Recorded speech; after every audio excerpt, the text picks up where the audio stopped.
ఓం నమో గణపతయే.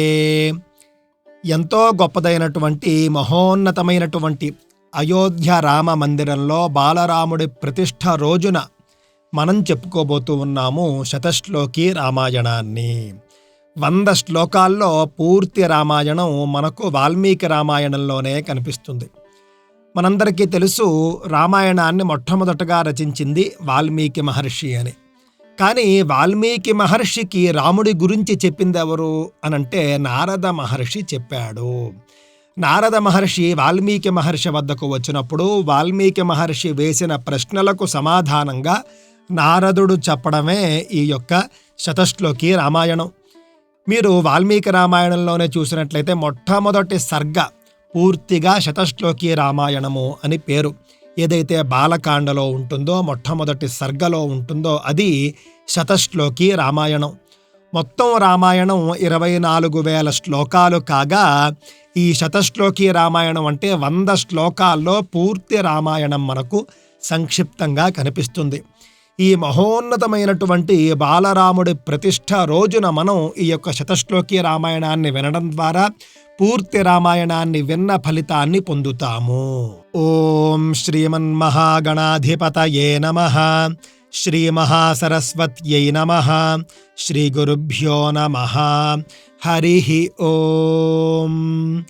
తపస్వాధ్యాయ నిరతం తపస్వీ వాగ్విదాంబరం నారదం పరిపప్రచ్ఛ వాల్మీకిర్ముని పుంగవం. ఎల్లప్పుడూ కూడా తపస్సులో ఉంటాడు. అదేవిధంగా ఎల్లప్పుడూ కూడా వేదం చదువుతూనే ఉంటాడు, వేదపారాయణ చేస్తూనే ఉంటాడు. తపః స్వాధ్యాయ నిరతం. తపస్వీ వాగ్విదాంబరం. గొప్పగా మాట్లాడే వాళ్ళల్లో కూడా గొప్పవాడు. అదేవిధంగా మహాతపస్సంపన్నుడు అయినటువంటి నారద మహర్షిని వాల్మీకి మహర్షి అడిగాడు. ఏమడిగాడు? మునిపొంగవుడైనటువంటి వాల్మీకి మహర్షి అంత గొప్పవాడైనటువంటి నారద మహర్షిని ఏమడిగాడు అనంటే, కోన్వస్మిన్ సాంప్రతం లోకే గుణవాన్ కశ్చ వీర్యవాన్ ధర్మజ్ఞశ్చ కృతజ్ఞశ్చ సత్యవాక్యో దృఢవ్రతః. ఓ నారద మహర్షి, నేటి లోకంలో నేడు ఇప్పటికిప్పుడు మనం చూసినట్లయితే కనుక సకల సద్గుణ సంపన్నుడు, ఎట్టి విపత్కర పరిస్థితుల్లోనూ కూడా తొణకనివాడు, శరణాగత వత్సలుడు, ఎట్టి క్లిష్ట పరిస్థితులు వచ్చినప్పటికీ కూడా ఇచ్చినటువంటి మాటను తప్పనివాడు, నిశ్చలమైనటువంటి సంకల్పము కలవాడు అయినటువంటి పురుషుడు ఈ భూమండలంలో ఎవరు ఉన్నారు అని వాల్మీకి మహర్షి అడిగాడు. ఎన్ని లక్షణాలు చెప్పాడో చూడండి. సకల సద్గుణ సంపన్నుడు, అన్ని సద్గుణాలు ఉండాలి. ఎట్టి విపత్కర పరిస్థితుల్లోనూ కూడా తొణకనివాడు. విపత్కర పరిస్థితులు వచ్చినప్పుడు ధైర్యంగా ఎదుర్కోవాలే తప్ప తొణకకూడదు. ఆ విధంగా ఎంత విపత్కరమైనటువంటి పరిస్థితులు రానివ్వండి, తొణకనివాడు. సామాన్యమైనటువంటి అలాగే విశేషమైనటువంటి ధర్మాలను కూడా ఎరిగినవాడు. ఏదో మామూలు ధర్మాలే కాదు, విశేషమైనటువంటి ధర్మాలతో సహా సమస్త ధర్మశాస్త్రాలు కూడా తెలిసినవాడు. శరణాగత వత్సలుడు. ఎవరైనా ఆయన వద్దకు వచ్చి శరణు అనంటే అలాంటి వాళ్లను రక్షించేవాడు, అభయం ఇచ్చేవాడు. ఎట్టి క్లిష్ట పరిస్థితుల్లోనూ కూడా ఇచ్చినటువంటి మాటను నిలబెట్టుకునేవాడు, ఆడిన మాట తప్పేవాడు కాదు. అంతేకాదు, నిశ్చలమైనటువంటి సంకల్పం కలవాడు. ఈరోజు ఒక సంకల్పం, రేపు ఒక సంకల్పము కాదు, నిశ్చలమైనటువంటి సంకల్పం. ఆ యొక్క సంకల్పానికి ఏ విధమైనటువంటి చాంచల్యము కలగదు. ఆయన సంకల్పం తీసుకున్నాడు అనంటే కనుక నిశ్చలంగా అది కార్యరూపం దాల్చి ఫలం వచ్చేంత వరకు కూడా అలాగే ఉంటుంది. అలాంటి పురుషుడు ఈ భూమండలంలో ఎవరు ఉన్నారు, దయచేసి వివరించండి అని వాల్మీకి అంతటి వాడు నారద మహర్షిని అడగడం జరిగింది. చారిత్రేణ చ కో యుక్తః సర్వభూతేషు కో హితః విద్వాన్ కః సమర్థశ్చ కశ్చైక ప్రియదర్శనః. ఇంకా చెబుతున్నాడు ఎలాంటి వ్యక్తి గురించి తెలుసుకోవాలనుకుంటూ ఉన్నాడో. సదాచార సంపన్నుడు, సకల ప్రాణులకు కూడా హితాన్ని కూర్చేటటువంటి వాడు, సకల శాస్త్ర కుశలుడు, సర్వకార్య ధురంధరుడు, తన దర్శనము చేత అందరికీ కూడా సంతోషాన్ని కలిగించేటటువంటి మహాపురుషుడు ఎవరు ఉన్నారు అని అడుగుతూ ఉన్నాడు. ఆత్మవాన్ కో జిత క్రోధోద్యుతిమాన్ కో నసూయకః కస్య బిభ్యతి దేవాశ్చ జాతరోషస్య సంయుగే. అంతేకాదు ధైర్యశాలి, క్రోధాన్ని జయించినటువంటి వాడు, శోభలతో విలసిల్లేవాడు, ఎవ్వరిపైనను కూడా అసూయ లేనటువంటి వాడు, రణరంగంలో కనుక కుపితుడయ్యాడంటే, అంటే రణరంగంలో కనుక ఆయనకు కోపం వచ్చింది అనంటే కనుక దేవాసురుల్ని కూడా భయకంపితుల్ని చేయువాడు అయినటువంటి మహాపురుషుడు ఎవరు, దయచేసి వివరించగలరు అని కోరుతూ ఉన్నాడు. ఏతదిచ్ఛామ్యహం శ్రోతుం పరం కౌతూహలం హిమే మహర్షే త్వం సమర్థోసి జ్ఞాతుమేవం విధన్నరం. ఈ అన్ని విషయాలను కూడా తెలుసుకోవడానికి నేను మిక్కిలి కుతూహలపడుతూ ఉన్నాను. ఓ మహర్షి, మీరు సర్వజ్ఞులు. ఎవరు? వాల్మీకి మహర్షి నారదుడితో అంటూ ఉన్నాడు, ఓ మహర్షి మీరు సర్వజ్ఞులు, ఇట్టి మహాపురుషుని గురించి తెలుపగల సమర్థులు కూడా మీరే, కావున దయచేసి వివరించండి అని అన్నాడు.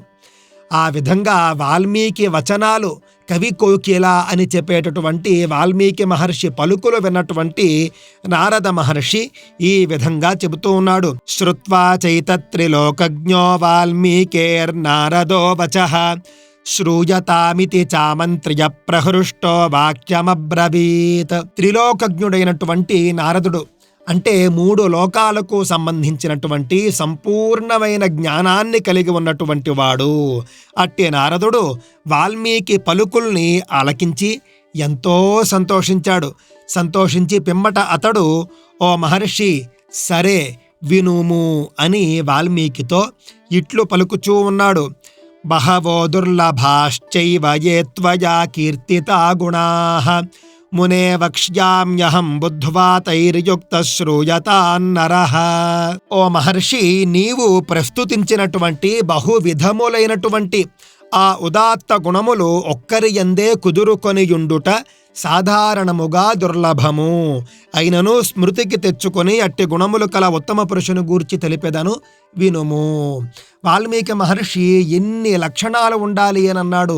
అన్ని లక్షణాలు కూడా చెప్పి ఈ అన్ని లక్షణాలు కూడా ఉన్నటువంటి ఒక వ్యక్తి గురించి చెప్పు అని అడగ్గా నారదుడు చెబుతూ ఉన్నాడు, ఓ వాల్మీకి మహర్షి, నీవు అడిగినటువంటి అన్ని శుభ లక్షణాలు కూడా, అన్ని గొప్ప లక్షణాలు కూడా ఒకే వ్యక్తిలో ఉండడం అనేది దుర్లభము, చాలా కష్టమయ్యా.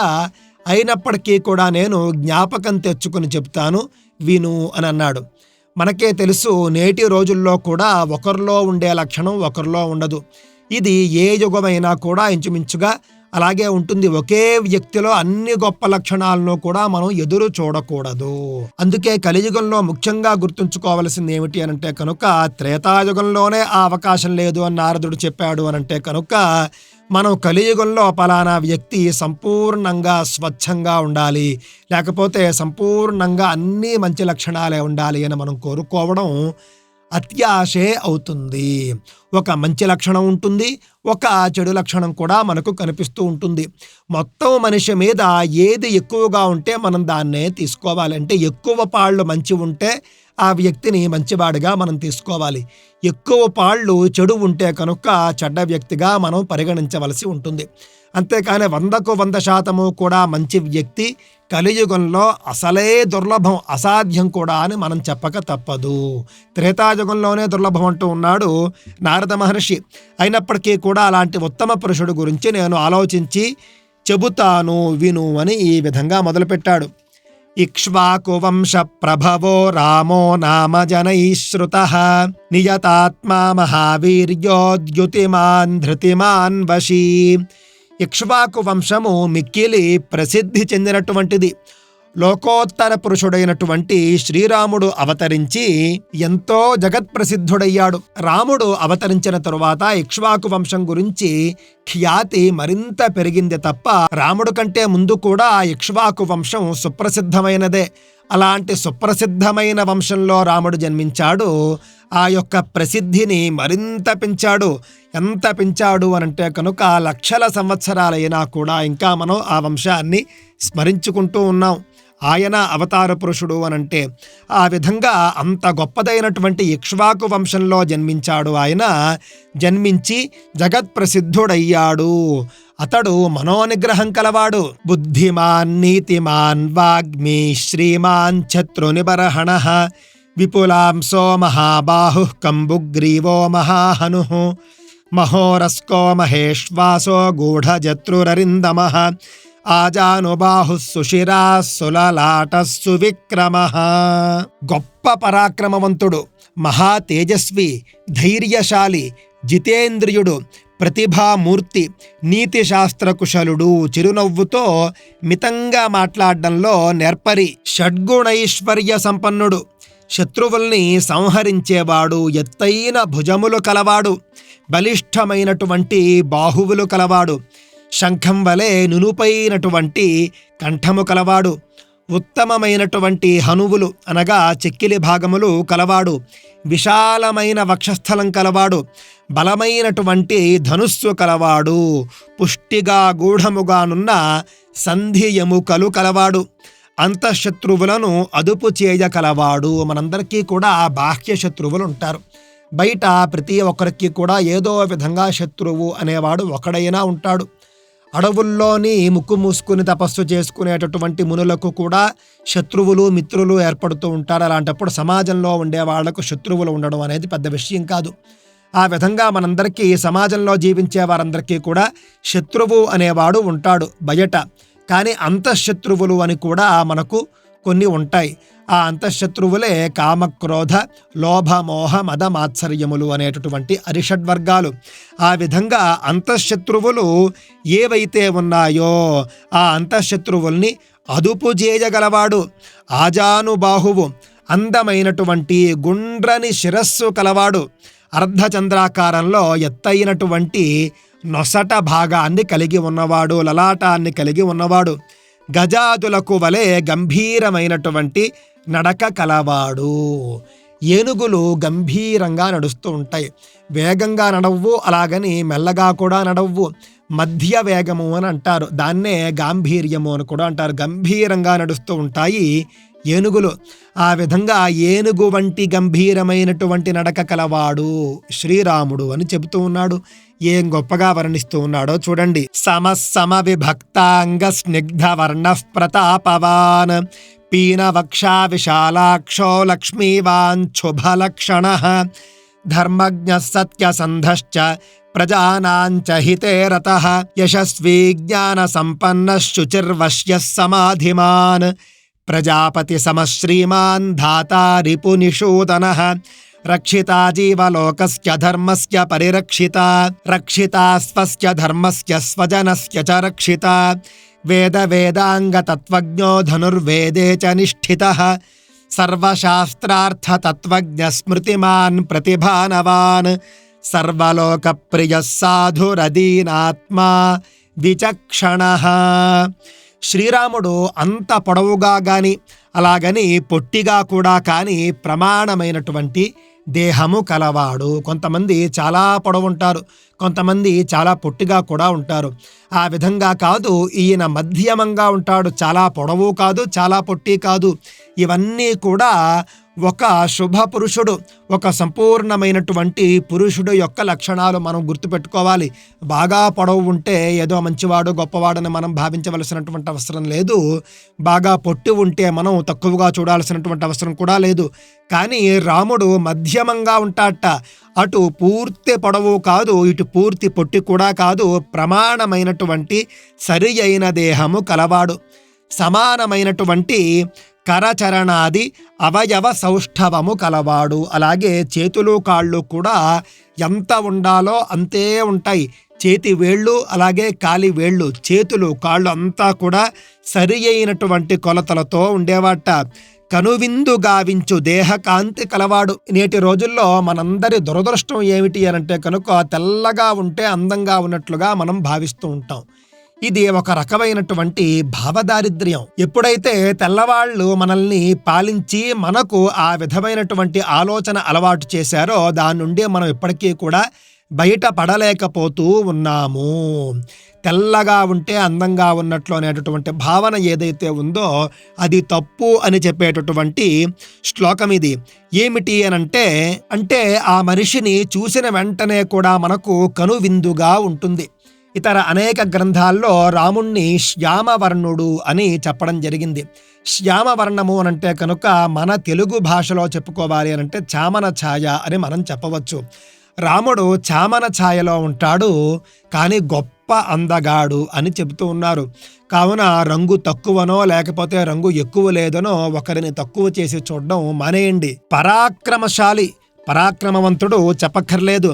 పరిపుష్టమైనటువంటి వక్షస్థలము కలవాడు. క్షత్రియుల్లో ముఖ్యంగా ఏమిటంటే వక్షస్థలాన్ని బట్టే వాళ్ళ యొక్క వీరత్వాన్ని లెక్కగడుతూ ఉంటారు.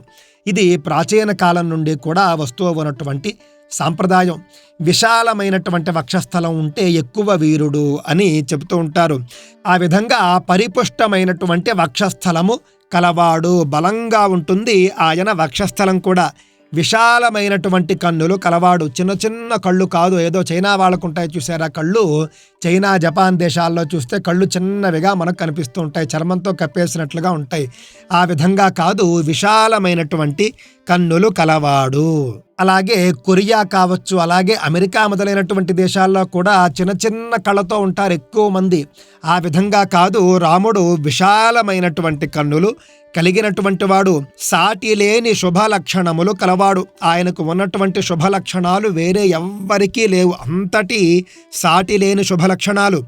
ఆశ్రయించిన వారిని ఆదుకొనడమే పరమధర్మంగా కలిగినటువంటి వాడు. నిజానికి మహాపురుషులకు ఉండేటటువంటి గొప్ప గొప్ప లక్షణాల్లో ఇది కూడా ఒకటి.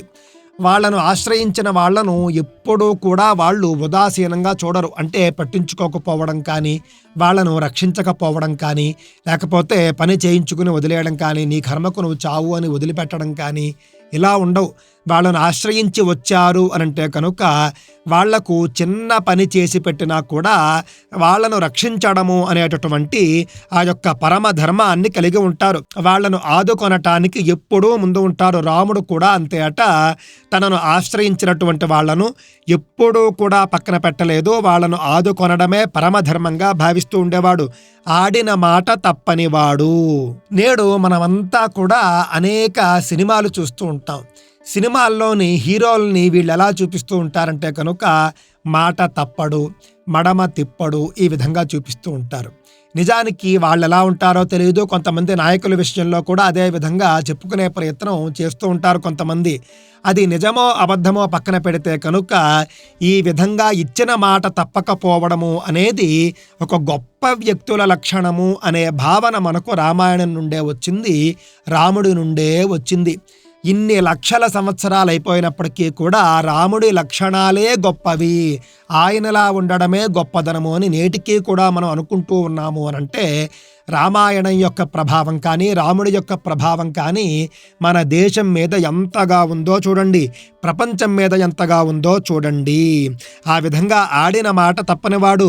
ప్రజలకు ఎప్పుడూ కూడా మంచే చేయాలి అనే స్వభావాన్ని కలిగి ఉండేవాడు. ఆ విధంగా ఖ్యాతినెక్కినవాడు. సకల శాస్త్ర పారంగతుడు, స్వయంగా పవిత్రుడు, ప్రాణికోటిని పవిత్రమొనర్చువాడు. ఆయన పవిత్రుడే, అదేవిధంగా ప్రాణికోటిని కూడా పవిత్రం చేయగలిగినటువంటి సమర్థుడే. భక్త పరాధీనుడు, భక్తులు ఏం చెప్తే అది చేస్తాడు. ఏకాగ్ర చిత్తుడు, ఏకాగ్రంగా ఉంటాడు. ఏ పని చేస్తే ఆ పని మీద ఏకాగ్రతతో ఉంటాడు.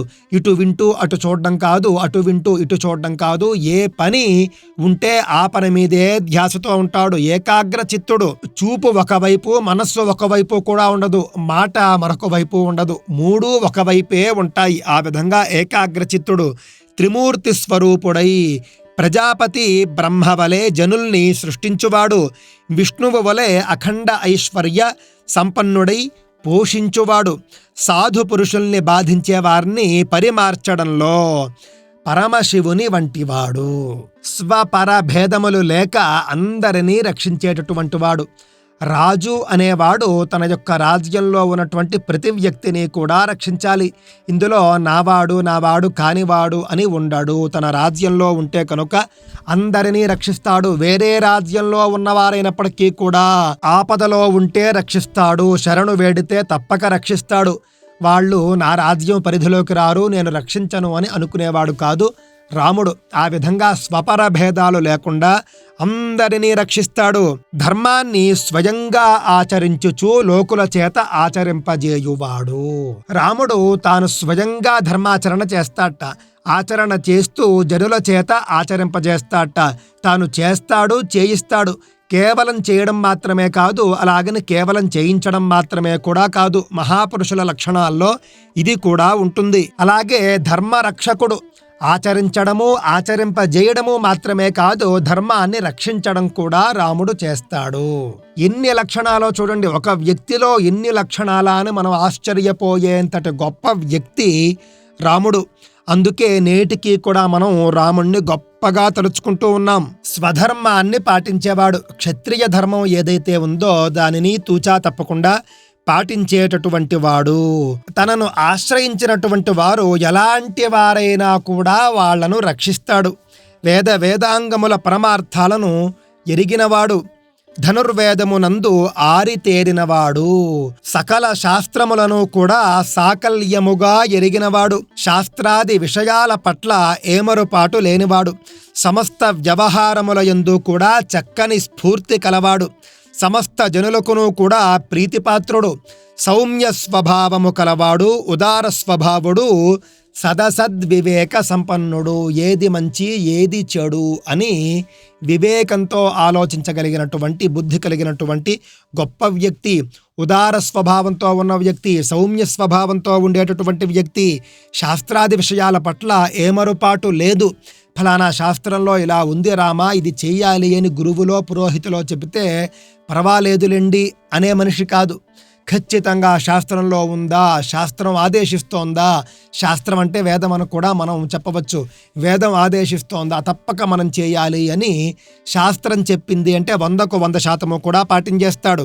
అంతేకాని పర్వాలేదులే, ఈ కాలంవి కాదులే అని అనేవాడు కాదు రాముడు. సర్వదాభిగత సద్భి సముద్ర ఇవ సింధుభి ఆర్య సర్వసమశ్చైవ సదైవ ప్రియదర్శనః సచ సర్వగుణోపేతః కౌసల్యానందవర్ధనః సముద్ర ఇవ గాంభీర్యే ధైర్యేణ హిమవానివ విష్ణునా సదృశో వీర్యే సోమవత్ ప్రియదర్శనః కాలాగ్ని సదృశః క్రోధే క్షమయా పృథివీ సమః ధనదేన సమస్త్యాగే సత్యే ధర్మ ఇవాపరః.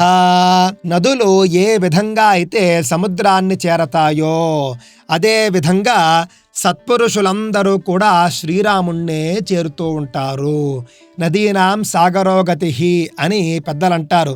అన్ని నదులు కూడా సముద్రాన్ని చేరవలసిందే.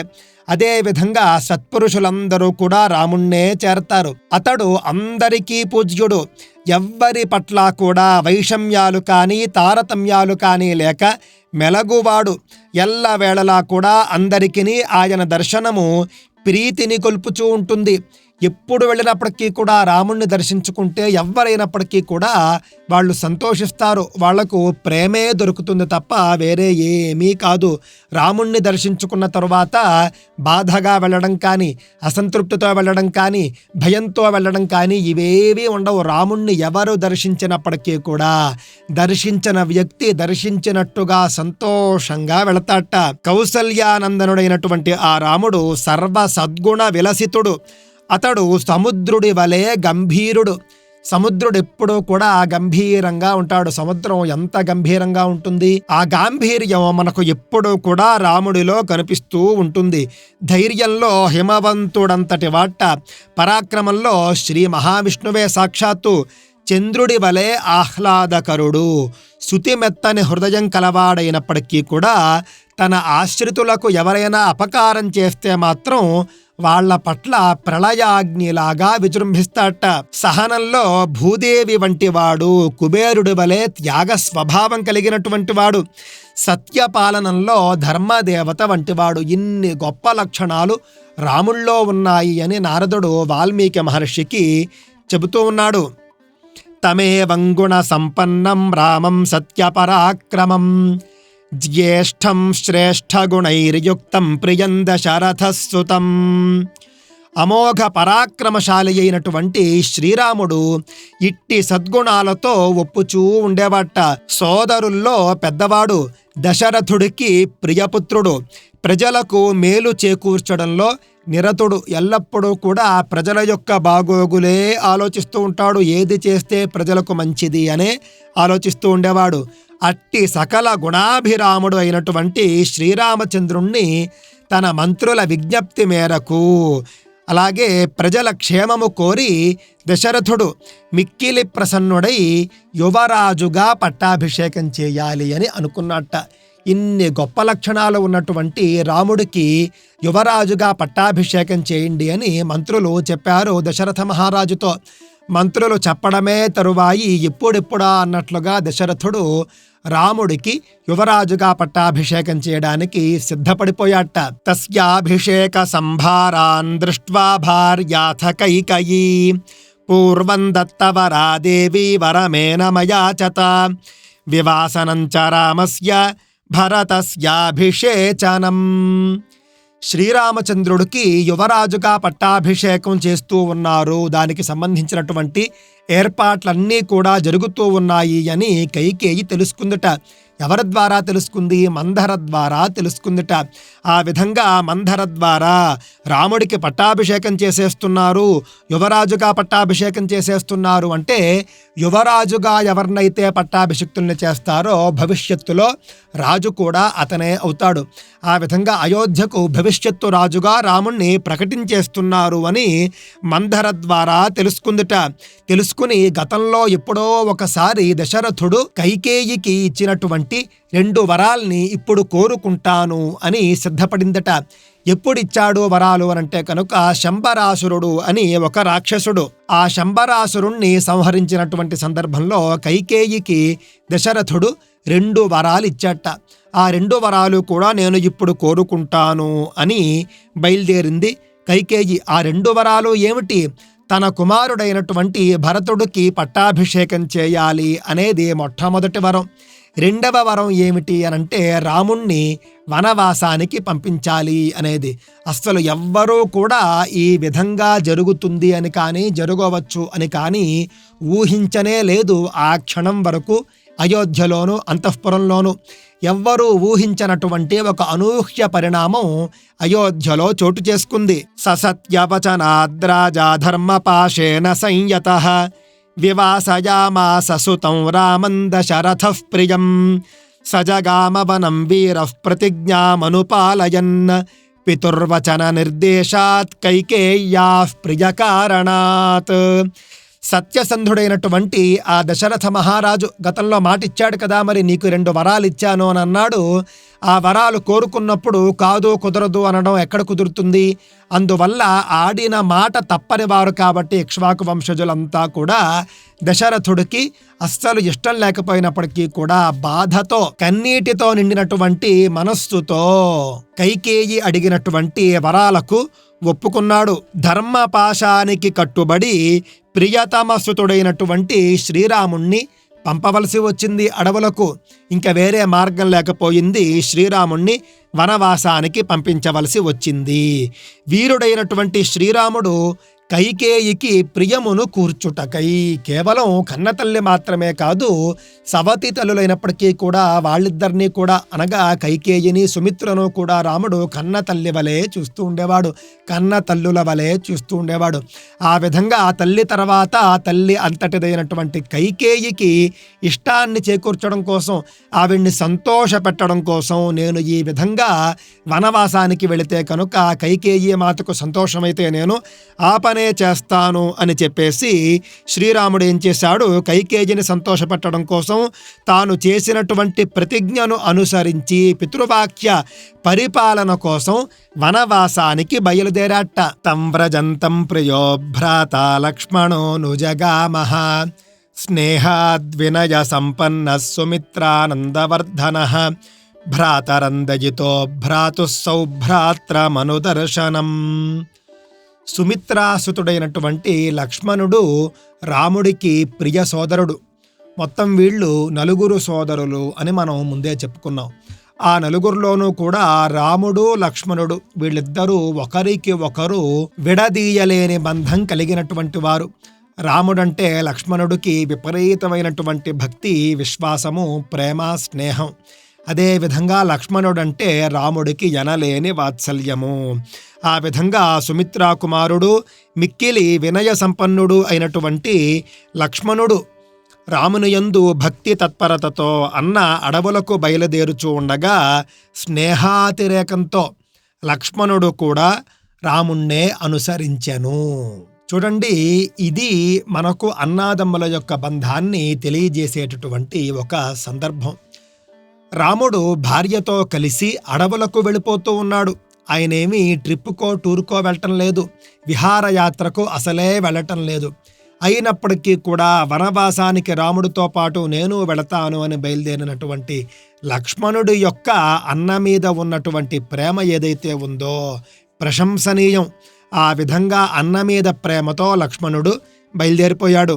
రామస్య దయితా భార్య నిత్యం ప్రాణ సమాహిత జనకస్య కులే జాత దేవమాయేవ నిర్మిత సర్వలక్షణ సంపన్నా నారీణాముత్తమా వధూః సీతాప్యనుగతా రామం శశినం రోహిణీ యథా.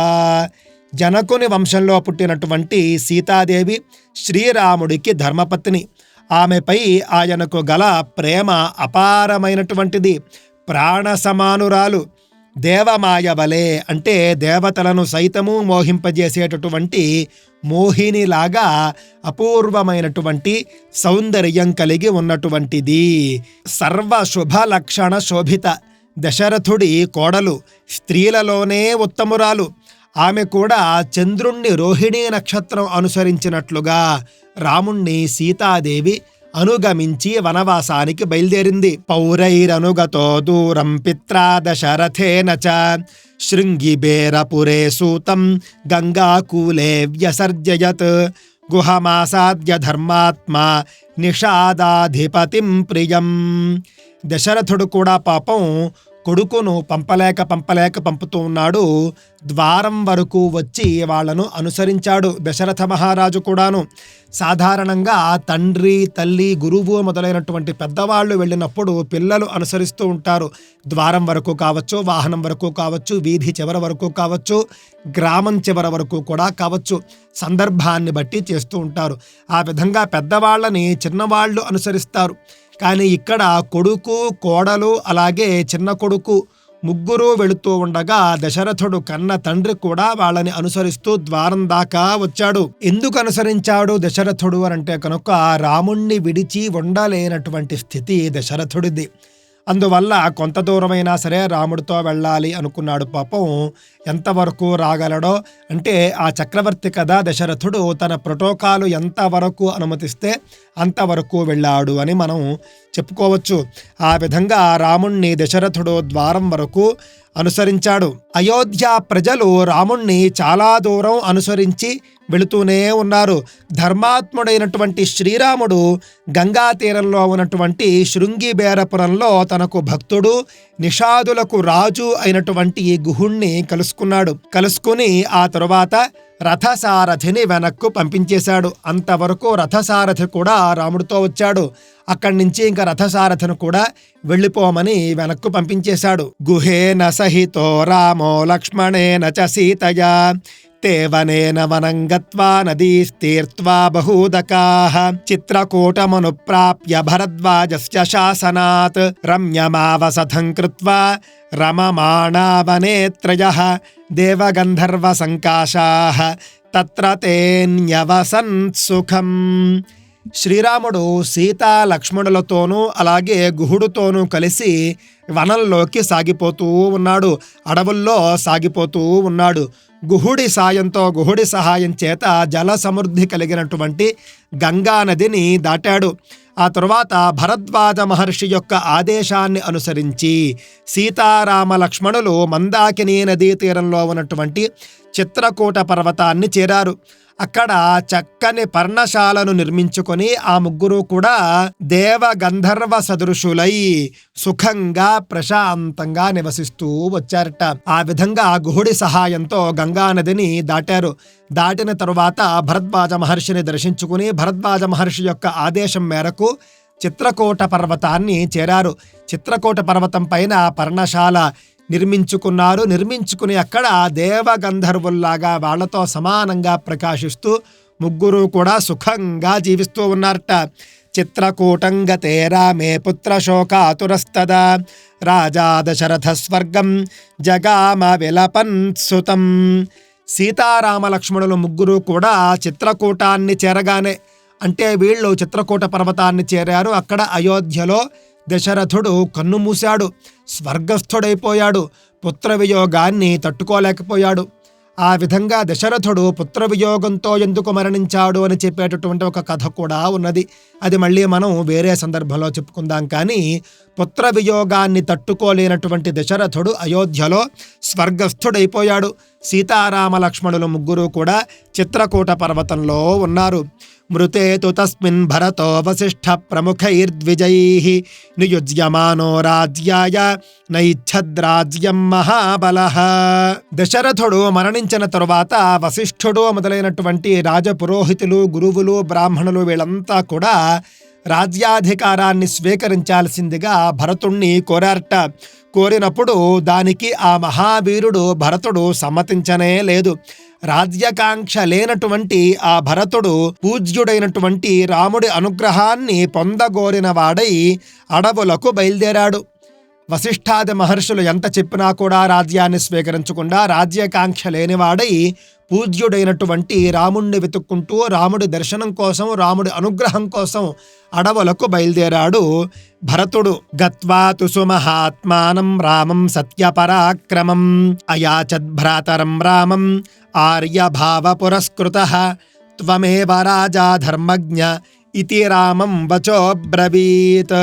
ప్రసన్న హృదయుడు, సత్యసంధుడు అయినటువంటి శ్రీరాముణ్ణి చేరి భరతుడు మిక్కిలి పూజ్యభావం చేత, ఓ ధర్మజ్ఞ, జ్యేష్ఠుడివి శ్రేష్ఠుడివి అయినటువంటి నీవే అయోధ్యకు రాజు కాదగిన వాడవు అని పలుకుచూ సోదరుడైనటువంటి శ్రీరాముణ్ణి వేడుకున్నాడు. రామోపి పరమోదారః సుముఖః సుమహాయశాః నచైచ్ఛత్పితురాదేశాత్ రాజ్యం రామో మహాబలః. మిక్కిలి ఔదార్యం కలవాడు, ఎల్లప్పుడూ కూడా ప్రసన్నంగా ఉండువాడు, వాసిగాంచినవాడు అయినటువంటి శ్రీరాముడు అర్థుల ప్రార్థనలు మన్నించువాడే అయినప్పటికీ కూడా తండ్రి ఆదేశాన్ని అనుసరించి రాజ్యాధికారం చేపట్టడానికి ఇష్టపడలేదు. ఎవరైనా అర్థులు అంటే రాముడి వద్దకు వచ్చి ఇది కావాలి అని కోరారు అనంటే కనుక వెంటనే ఇచ్చేస్తాడు. లేదు అనేటటువంటి అవకాశమే లేదు. ఆ విధంగా శరణార్థులు కావచ్చు, ఆశ్రితులు కావచ్చు, వాళ్ళ కోరికలన్నీ కూడా తీరుస్తూ ఉంటాడు రాముడు. వాళ్ళు ఏది కోరితే అది ఇస్తూ ఉంటాడు. అట్టి గొప్పవాడైనప్పటికీ కూడా రాముడు, భరతుడు వచ్చి రాముడికి ప్రణమిల్లి రాజ్యాధికారాన్ని నువ్వే స్వీకరించాలి అని కోరినప్పటికీ కూడా మన తండ్రి గారైనటువంటి దశరథుడి వాక్యాన్ని కాదని నేను ఈ పని చేయను అని చెప్పాడు. రాజ్యాధికారం చేపట్టడానికి ఇష్టపడనే లేదు. పాదుకే చాస్య రాజ్యాయన్యాసం దత్వా పునః పునః నివర్తయామాస తతో భరతం భరతాగ్రజః. ఇక భరతుడు ఎంతకు కూడా వెనకపోయేసరికి అనంతరం రాముడు ఏం చేశాడు, తనకు ప్రతినిధిగా తన పాదుకులను న్యాసముగా భరతుడికి ఇచ్చాడు. ఇచ్చి పలు విధాలుగా నచ్చజెప్పి నువ్వు రాజ్యం చూసుకోవాలి అని ఒప్పించి అయోధ్యకు పంపించాడు. సకామమనవాప్యైవ రామపాదావుపస్పృశన్ నందిగ్రామే కరోద్రాజ్యం రామాగమనకాంక్షయా.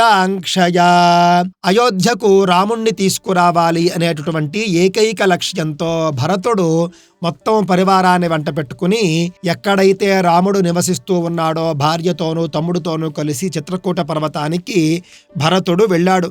కానీ తన లక్ష్యం నెరవేరనే లేదు. భరతుడు రాజప్రతినిధిగా రామపాదుకులను సింహాసనం మీద ప్రతిష్ఠించి వాటిని సేవిస్తూ నందిగ్రామంలోనే ఉన్నాడు. నందిగ్రామంలోనే ఉండి రాముడికై ఎదురు తెన్నులు చూస్తూ రాజ్యపాలన చేస్తూ ఉన్నాడు.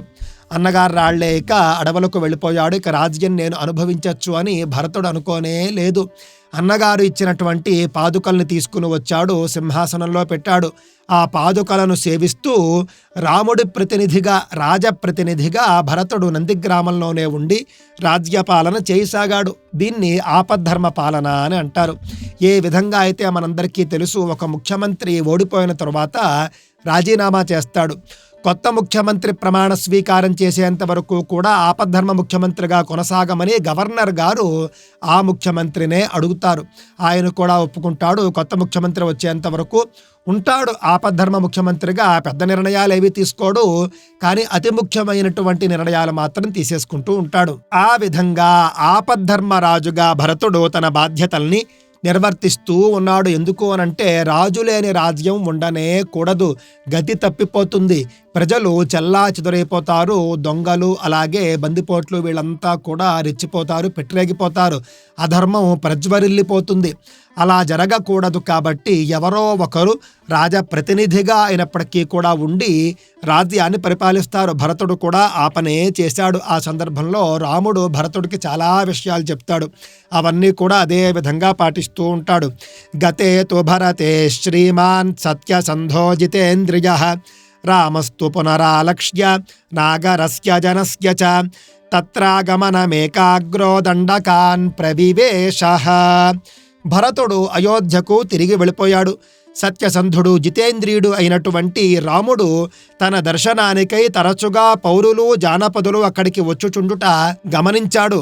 గమనించి ఆ కారణంగా అచటి మునుల తపశ్చర్యలకు విఘ్నములు ఏర్పడును అని భావించాడు. పిమ్మట అతడు దండకారణ్యం చేరుటకు నిశ్చయించుకున్నాడు. సావధానంగా సీతాలక్ష్మణులతో కూడి దండకారణ్యానికి వెళ్ళిపోయాడు. ఎప్పుడైతే భరతుడు సపరివారంగా అక్కడికి వచ్చాడో రాముడు ఎక్కడ ఉన్నాడు అని అయోధ్యాపుర ప్రజలకు తెలిసిపోయింది. ఆ తరువాత ఒకరి తరువాత ఒకరు, ఒకరి ద్వారా విని మరొకరు ఆ విధంగా తరచుగా కూడా రాముణ్ణి దర్శించడానికి పుర ప్రజలు వస్తూనే ఉండేవారు. ఆ విధంగా చిత్రకూట పర్వతం మీద రాముడి నివాసం ఎప్పుడూ కూడా జనంతో నిండిపోతూ ఉండేది. ఆ విధంగా జరగడం వల్ల జనావాసంలో, సమాజంలో నివసించే ప్రజలు ఈ విధంగా అడవుల్లోకి రావడం వల్ల అక్కడ తపస్సు చేసుకుంటూ ఉండేటటువంటి మునులు, మహర్షులు వాళ్ళందరికీ కూడా ఇబ్బంది అవుతుంది, వాళ్ళందరికీ కూడా విఘ్నాలు కలుగుతాయి, వాళ్ళ తపస్సుకు అడ్డుగా అవుతుంది అని భావించాడు రాముడు. తాను అక్కడ ఉండడం వల్లే వీళ్ళంతా వస్తున్నారు, కావున నా వల్లనే ఈ మునుల తపశ్చర్యలకు ఇబ్బంది కలుగుతూ ఉన్నది, కావున నేను ఇక్కడ ఇక ఎక్కువ రోజులు ఉండను అని అక్కడి నుండి బయలుదేరి భార్య, తమ్ముడితో కలిసి దండకారణ్యానికి వెళ్ళిపోయాడు. ప్రవిశ్యతు మహారణ్యం రామో రాజీవలోచనః విరాధం రాక్షసం హత్వా శరభంగం దదర్శః సుతీక్ష్ణం చాప్యగస్త్యం చ అగస్త్య భ్రాతరం తథా. దండకారణ్యంలో ప్రవేశించిన తరువాత రాజీవలోచనుడైనటువంటి శ్రీరాముడు విరాధుడు అనే రాక్షసుణ్ణి సంహరించాట. శరభంగ మహర్షిని కూడా దర్శించాడు. అట్లే సుతీక్ష్ణుణ్ణి, అగస్త్య మహర్షిని, అగస్త్య సోదరుణ్ణి కూడా దర్శించాడు.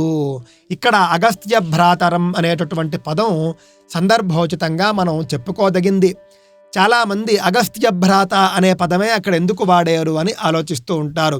అగస్త్యుడి తమ్ముడి పేరు చెప్పచ్చు కదా, ఆయన యొక్క వివరాలు కూడా అక్కడ చెప్పచ్చు కదా, చెప్పలేదు. అలాగని అగస్త్యుడి తమ్ముడు సాధారణ వ్యక్త కానే కాదు, దాదాపుగా అగస్త్యుడితో సమానమైనటువంటి ప్రజ్ఞ గలవాడు, విద్య కలవాడు, తపస్సంపన్నుడు. అయినప్పటికీ కూడా అగస్త్యుడి ముందు అతను తేలిపోయాడు. ఆ విధంగా ఒక మహాపురుషులు, గొప్పవారు ఒకరు ఉంటే కనుక వారి పక్క ఉన్నవారు ఎంత గొప్పవారైనప్పటికీ కూడా వీళ్ళు తేలిపోతూ ఉంటారు. ఆ విధంగా అన్ని శుభలక్షణాలు ఉండి, విద్య ఉండి, అన్నీ కూడా ఉన్నప్పటికీ కూడా కొంతమంది ప్రకాశించరు చూసారా, ఎవ్వరికీ తెలియకుండా ఇలా వచ్చి అలా వెళ్ళిపోతూ ఉంటారు, ఇలా జీవించి అలా కన్నుమూస్తారు. అలాంటి వాళ్లను అగస్త్య భ్రాత అని అంటూ ఉంటారు. ఎందుకు అంటే అగస్త్య మహర్షి పక్కన ఆయన కనిపించలేదు కాబట్టి, అంటే ఎవరికీ కూడా ఆనలేదు కాబట్టి ఇక్కడ అగస్త్య భ్రాతరంతథ అనేటటువంటి శబ్దం మనకు అర్థమవుతున్నది. అగస్త్య తమ్ముణ్ణి కూడా, అగస్త్యుడి సోదరుణ్ణి కూడా రాముడు దర్శించుకున్నాడు. అగస్త్యవచనాచ్చైవ జగ్రాహైంద్రం శరాసనం ఖడ్గంచ పరమ ప్రీతస్తూణీ చాక్షయ సాయకౌ శ్రీరాముడు అగస్త్యుడి ఆదేశానుసారం ఆయన నుండి ఇంద్రచాపము అనేటటువంటి ఒక ఆయుధము, అలాగే ఖడ్గాన్ని, అక్షయములైనటువంటి బాణములు గల తూణీరాలను కూడా గ్రహించి పరమ ప్రీతుడయ్యాడు. మనందరికీ మహాభారతంలో అర్జునుడి వద్ద మాత్రమే అక్షయ తూణీరాలు ఉన్నాయని మనమంతా అనుకుంటూ ఉంటాం. కానీ రాముడి వద్ద మొట్టమొదటగా అక్షయ తూణీరాలు ఉండేవి. ఆ తరువాత అర్జునుడికి కూడా అవి సిద్ధించాయి. ఇవి దేవతల వద్ద ఉంటాయి. మానవుల్లో ఎవ్వరైతే దేవకార్యం చేస్తారో, దేవతలకు ఉపయోగపడతారో, ధర్మాన్ని రక్షిస్తారో అలాంటి వాళ్లకు సందర్భోచితంగా అవి అందిస్తూ ఉంటారు దేవతలు. ఎవరి ద్వారా లభించాలి, ఎక్కడ లభించాలి, అదంతా కూడా పథకం ప్రకారమే జరుగుతుంది. ఆ విధంగా అగస్త్య మహర్షి నుండి రాముడు అక్షయములైనటువంటి బాణములు గల తూణీరాలను గ్రహించి పరమప్రీతుడయ్యాడు. సాధారణంగా క్షత్రియులకు బాణాలు, వస్త్రాలు, శస్త్రాలు, ధనుస్సులు వాటి యందు విపరీతమైనటువంటి ఆసక్తి ఉంటుంది. అదేవిధంగా రాముడికి కూడా ఆసక్తి ఉంటుంది. అంత ఆసక్తి కలిగినటువంటి రాముడికి అక్షయంగా వచ్చేటటువంటి అక్షయ తూణీరాలు ఇచ్చాడు అగస్త్య మహర్షి. దాంతో చాలా సంతోషపడ్డాడు రాముడు. అగస్త్య మహర్షి వంటి మహర్షి రాముడు వచ్చినప్పుడు, రాముడంతటి వాడు అగస్త్య మహర్షిని దర్శించినప్పుడు ఈ ఇద్దరి కలయిక కూడా చాలా గొప్ప కలయిక. ఇద్దరూ గొప్పవారే. అలాంటప్పుడు వాళ్ళు ఇచ్చి పుచ్చుకునేటటువంటి వస్తువులు కూడా అంతే గొప్పగా ఉండాలి. అంతేకాని సాధారణంగా పట్టుబట్టలు ఇచ్చాడు, లేకపోతే కమండలం ఇచ్చాడు, చెంబు ఇచ్చాడు అంటే బాగుండదు. కావున ఆ స్థాయి కలయికలో ఆ స్థాయి వస్తువులే ఇచ్చి పుచ్చుకుంటారు. కావున అగస్త్య మహర్షి రాముడికి అలాంటి గొప్ప గొప్ప వస్తువులు ఇచ్చాడు. రాముడు చాలా సంతోషించాడు. వసతస్తస్య రామస్య వనే వనచరైః సహ ఋషయోభ్యాగమన్ సర్వే వధాయాసుర రక్షసాం. వనవాసులతో కూడి సీతా లక్ష్మణులతో శ్రీరాముడు దండకారణ్యంలో నివసిస్తూ ఉండగా పరిసరాల్లో ఉన్నటువంటి ఋషులందరూ కూడా వచ్చారు. వచ్చి తమను బాధిస్తూ ఉన్నటువంటి రాక్షసుల్ని సంహరించమని రాముణ్ణి కోరారు. వాళ్ళంతా కూడాను సతేషాం ప్రతి శుశ్రావ రాక్షసానాం తథా వనే ప్రతిజ్ఞాతశ్చ రామేణ వధ సంయతి రక్షసాం ఋషీణామగ్నికల్పానాం దండకారణ్యవాసీనాం. శ్రీరాముడు దండకారణ్యంలో నివసిస్తూ ఉన్నటువంటి ఆ మహర్షుల యొక్క ప్రార్థన ఆలకించాడు. అగ్నితో సమానమైనటువంటి తేజస్సు కలిగి ఉన్నటువంటి ఆ మహర్షుల ఎదుట ఆ వనంలో ఉన్నటువంటి రాక్షసుల అందరినీ కూడా యుద్ధమున మట్టు పెట్టెదను అని ప్రతిజ్ఞ చేశాడు. అంటే అగ్ని సాక్షిగా ప్రతిజ్ఞ చేశాడు అని నారద మహర్షి చెప్పదలుచుకున్నాడు. ఎందుకు అనంటే అక్కడ అగ్ని లేకపోయినప్పటికీ కూడా అగ్ని సమానులైనటువంటి మహర్షులు ఉన్నారు. వాళ్ళ సమక్షంలో రాముడు ప్రతిజ్ఞ చేశాడు. తేన తత్రైవ వసతా జనస్థాన నివాసిని విరూపితా శూర్పణఖ రాక్షసీ కామరూపిణి. ఆ దండకారణ్యంలో రావణుడి సేనా నివేశ స్థానమున శూర్పణఖ అనే రక్కసి నివసిస్తూ ఉండేది. శ్రీరాముడు లక్ష్మణుడి చేత కామరూపిణి అయినటువంటి ఆ రాక్షసి యొక్క ముక్కు చెవులు కోయించి ఆమెను వికృత రూపను గావించను. ఇక్కడ మనం స్పష్టంగా అర్థం చేసుకోవాలి. ఆ దండకారణ్యంలో అట రావణుని సేనా నివేశ స్థానం ఉన్నదట. అంటే రావణుడి యొక్క ఆర్మీకి సంబంధించినటువంటి స్థావరం ఉంది అని మనం చెప్పవచ్చు. నేటి రోజుల్లో ఆర్మీ స్థావరాలు అని ఉంటాయి. కాశ్మీరు, జమ్మూ ఈ విధంగా దేశం యొక్క సరిహద్దు చుట్టుపక్కల ఉంటాయి. ఆ విధంగా రావణాసురుడు యొక్క ఆర్మీ స్థావరం ఒకటి దండకారణ్యంలో ఉంటూ ఉండేది. ఆ దండకారణ్యంలో ఆ ఆర్మీ స్థావరం వద్దనే శూర్పణఖ కూడా నివసిస్తూ ఉండేదిట. శ్రీరాముడు లక్ష్మణుడి చేత కామరూపిణి అయినటువంటి ఆ యొక్క శూర్పణ యొక్క ముక్కు చెవులు కోయించి వికృత రూపగా చేశాడు అని ఇది శతశ్లోకి రామాయణము, సంక్షిప్త రామాయణం కాబట్టి అంతవరకే చెప్పారు. ఎందుకు ఆ పరిస్థితి వచ్చింది, శూర్పణఖ యొక్క ముక్కు చెవులు ఎందుకు కోయాల్సి వచ్చింది అని మనకు పూర్తి రామాయణంలో కనిపిస్తుంది. మళ్ళీ సందర్భం వచ్చినప్పుడు మనం చెప్పుకుందాం.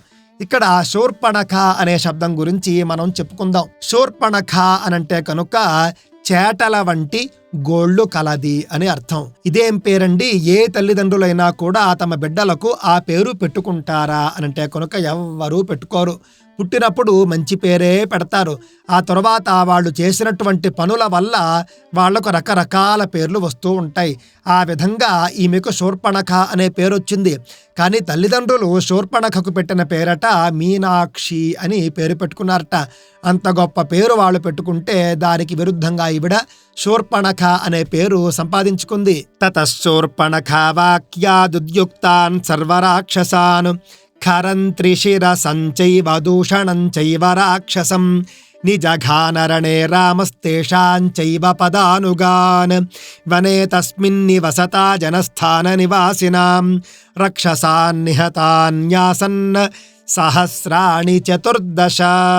ఆ విధంగా లక్ష్మణుడి చేత ముక్కు చెవులు కోయబడినదై శూర్పణఖ చేత రెచ్చగొట్టబడినటువంటి ఖరుడు, దూషణుడు, త్రిశురుడు అనేటటువంటి రాక్షస ప్రముఖులు అసంఖ్యాకులైనటువంటి రాక్షస సైన్యంతో యుద్ధ సన్నద్ధులై వచ్చారట అక్కడికి. అంతట శ్రీరాముడు ఒక్కడే జనస్థాన నివాసులైనటువంటి 14,000 మంది రాక్షస యోధుల్ని, అలాగే ఖరదూషణ త్రిశురులు అనేటటువంటి రాక్షసుల్ని కూడా రణభూమికి బలిగావించాడు అని చెబుతూ ఉన్నారు.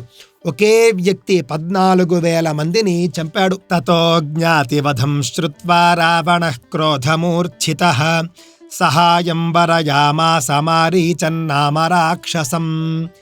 ఆ విధంగా రావణాసురుడు దాయాదుల యొక్క మరణ వార్త విన్నాడు.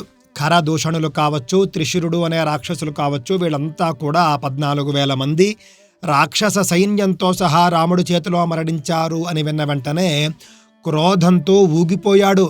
అదేవిధంగా క్రోధంతో ఉడికిపోయాడు. ఆ తరువాత మారీచుడు వద్దకు వెళ్ళి సహాయం కోరాడు.